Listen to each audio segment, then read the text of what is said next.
Hello friends, welcome to my channel D story. আমার আজকের recipe পাকা আমের জ্যাম। এই সময় তো বাজারে প্রচুর পরিমাণে পাকা আম পাওয়া যাচ্ছে, আর পাকা আম দিয়ে কিন্তু খুব সহজেই জ্যাম তৈরি করে নেওয়া যায়। এর আগে আমি ফ্রুটি, ফিরনি এবং কাস্টার্ড অনেক কিছুই পাকা আমের রেসিপি আপনাদের সঙ্গে শেয়ার করেছি। দেখে নিন আজকের রেসিপিটা পাকা আমের জ্যাম। রুটি, পরোটা অথবা পাউরুটি যে কোনো কিছুর সঙ্গেই কিন্তু খেতে পারা যায়। সারা বছর বাড়িতে সংরক্ষণ করেও কিন্তু রাখা যাবে কাঁচের বোতলে। দেখে নিন আজকের রেসিপিটা পাকা আমের জ্যাম।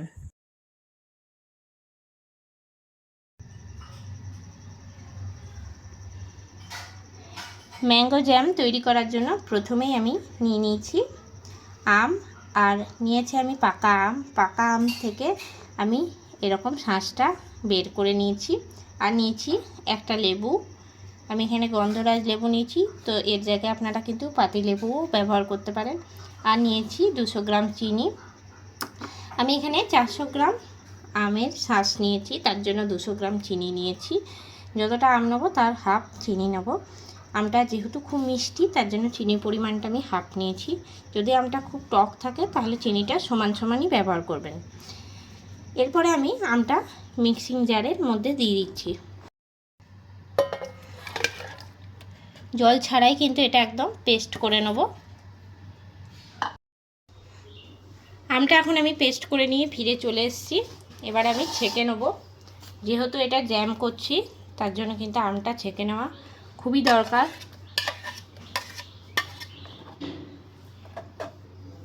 অনেক সময় কিন্তু আমের আঁশ থেকে থাকে, তো এরকম ছেঁকে নিলে কিন্তু একটু আঁশ থাকবে না, বা বড় দানা একটাও থাকবে না, বড় টুকরো। ছেঁকে নিয়ে করলেই কিন্তু বেটার হবে।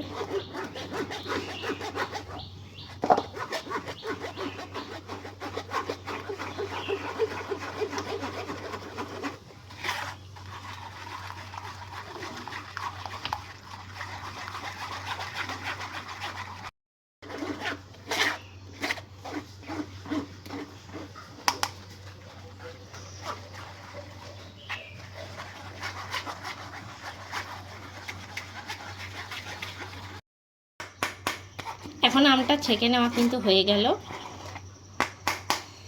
আর যেমন আম নেব সেমনি কিন্তু জ্যামের কালারটা আসবে।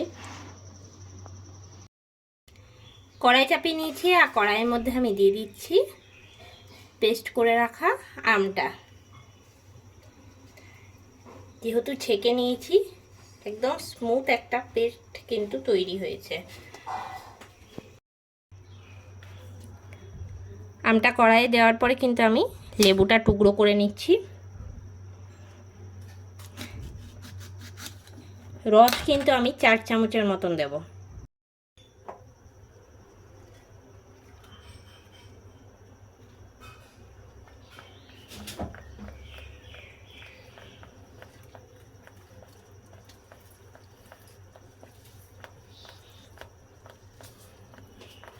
দিয়ে নিয়ে নাড়িয়ে নেব।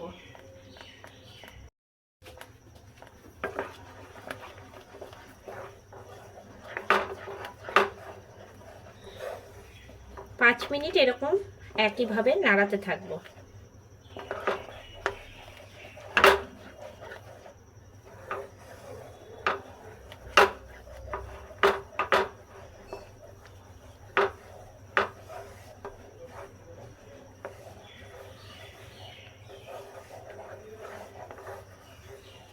নাড়তে নাড়তে কিন্তু কালারটা একদম চেঞ্জ হয়ে যাবে। এবারে আমি এর মধ্যে দিয়ে দিচ্ছি 200 গ্রাম চিনিটা।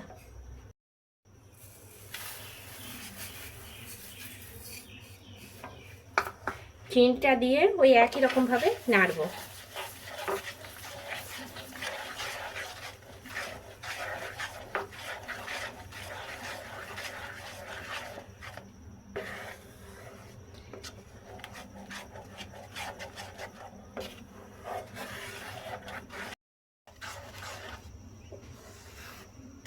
চিনিটা দিয়ে কিন্তু একইভাবে নাড়িয়ে নেব।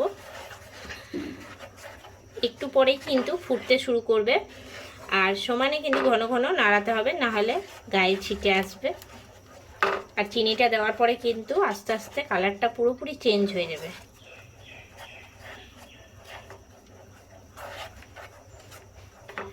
কোনো রকম কিন্তু এর মধ্যে আমি কালার দেব না।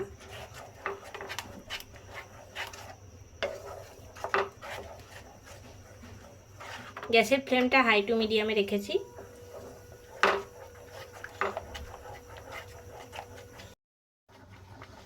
এখন কিন্তু লো আঁচে এটা ফুটতে শুরু করে দিয়েছে। এর মধ্যে দিয়ে দিচ্ছি আমি সামান্য পরিমাণে লবণ। যে কোনো মিষ্টি জিনিসে একটুখানি লবণের ব্যবহার করলে কিন্তু মিষ্টিটা খুব ভালো মতন বোঝায় আর ভালোও লাগে টেস্টটা। তো আমি ওই একইভাবে কিন্তু নাড়াচাড়া দিচ্ছি। এখন কিন্তু পুরোপুরিভাবে ফুটতে শুরু করে দিয়েছে। তো এই সময় কিন্তু খুব ভালো করে একইভাবে নাড়িয়ে নিতে হবে। আর একটু কিন্তু ঘন করে নেব, সমানে নাড়াচাড়া দিতেই থাকবো, নাহলেই গায়ে ফুটতে থাকবে। এই সময়ই একটুখানি বেশি করে নাড়তে হবে।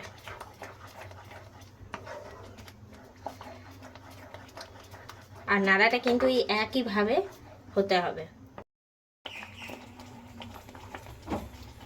বেশ কিছুক্ষণ ধরে কিন্তু নাড়াচাড়া করতে করতে এখন অনেকটাই ঘন হয়ে এসছে। একটা প্লেটে নিয়ে দেখে নেব যে জ্যামটা পুরোপুরিভাবে কিন্তু রেডি হয়েছে কিনা।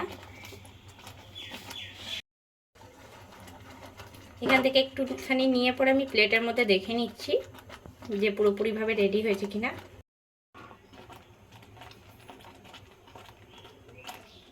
একটুখানি প্লেটে নিয়ে দেখে নেব যে প্লেটের থেকে গড়িয়ে পড়ছে কিনা।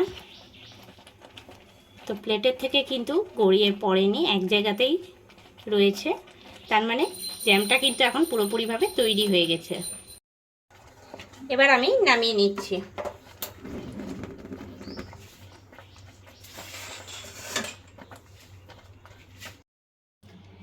এখন জ্যামটা আমি একটা কাঁচের বাটির মধ্যে রাখছি। পরে যে কোনো কাঁচের বোতলের মধ্যে কিন্তু আমি রেখে নেব।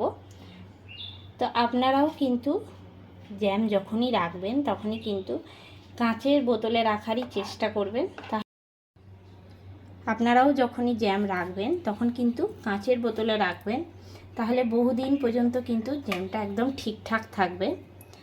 এখন যেহেতু গরম রয়েছে তার জন্য আমি কাঁচের বাটির মধ্যে রাখছি, রেখে ঠান্ডা করে নিচ্ছি। রুটি, পরোটা বা পাউরুটি যে কোনো কিছুর সঙ্গে কিন্তু এই রকম ম্যাঙ্গো জ্যাম বাড়িতেই তৈরি করে নিয়ে খেতে পারেন। আর এই জ্যামটা কিন্তু বহুদিন পর্যন্ত সংরক্ষণ করে রাখা যাবে। তৈরি হয়ে গেল আমার আজকের রেসিপি পাকা আমের জ্যাম। কেমন লাগলো আজকের এই রেসিপিটা অবশ্যই আমাকে কমেন্ট করে জানাবেন। রেসিপিটা ভালো লেগে থাকলে লাইক করবেন, শেয়ার করবেন। এই চ্যানেলে নতুন বন্ধু হয়ে থাকলে চ্যানেলটা সাবস্ক্রাইব করার অনুরোধ রইল। পাশে থাকা বেল আইকনটা প্রেস করে রাখবেন সবার আগে নোটিফিকেশান পাওয়ার জন্য। আরও নতুন কোনো রেসিপি নিয়ে হাজির হব। সঙ্গে থাকুন আর দেখতে থাকুন। সবাই ভালো থাকবেন, সুস্থ থাকবেন। ধন্যবাদ।